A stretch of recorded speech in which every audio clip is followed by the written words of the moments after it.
Thankfully, it's pretty easy to imagine the modern world, and we both have young adult daughters who help us visualize what it's like for young women today in a more realistic way than maybe we would be able to otherwise. As far as the historical setting, that really takes a lot of research. Everything has to be verified, and I say everything knowing that it's impossible to verify everything, but we try to do our very, very best. Well, I get off easier on this one because Leslie is our historical expert and the one who is sort of the guiding force behind the historical portion of the story. For me, I think one thing that makes it easier is that the main character in the historical and the main character in the modern are so different. And it's not so much about hopping from one era to another as it is hopping from inside the head of one person to another.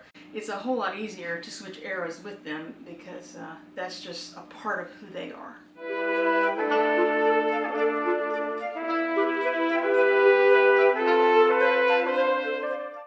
I love writing about historical settings, but there's no way I would want to live in a historical setting for more than a couple of days.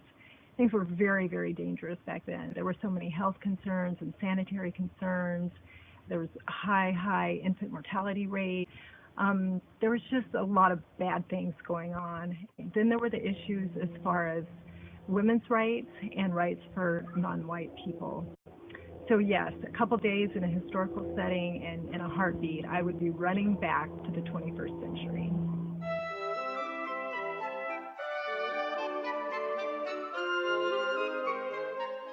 Well, it may sound funny, but I sure wish doctors still made house calls. My dad was a doctor, and he actually did do house calls back when I was a kid, but that was a long time ago, and it certainly isn't happening anywhere that I know of in this country anymore, but that sure would be nice.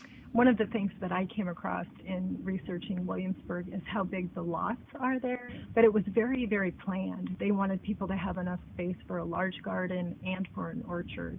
We live in the city and we have a pretty small lot, but I have a small garden. I really, really like the idea of growing some of our vegetables and some of our fruit, and I was impressed with how the community of Williamsburg planned that out at the very beginning.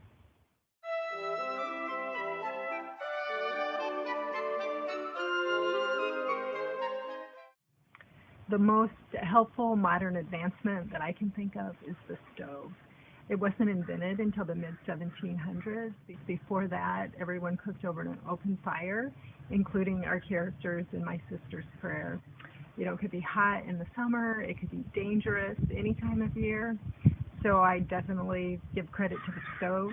I cannot imagine cooking without one. Travel, especially reading this story and thinking about what it was really like to cross the Atlantic Ocean on a ship. Nowadays, just like anyone else, if I want to go to Europe, I can hop on a plane and be there in 6, 7, 8 hours. Or if I want to go by sea, I can, but I'm on a giant cruise ship with all sorts of luxuries and especially really good stabilizers. I cannot fathom the crossing that Celeste and her sister had to make. It just astounds me. I do love to travel, but not if that's what it took to get there.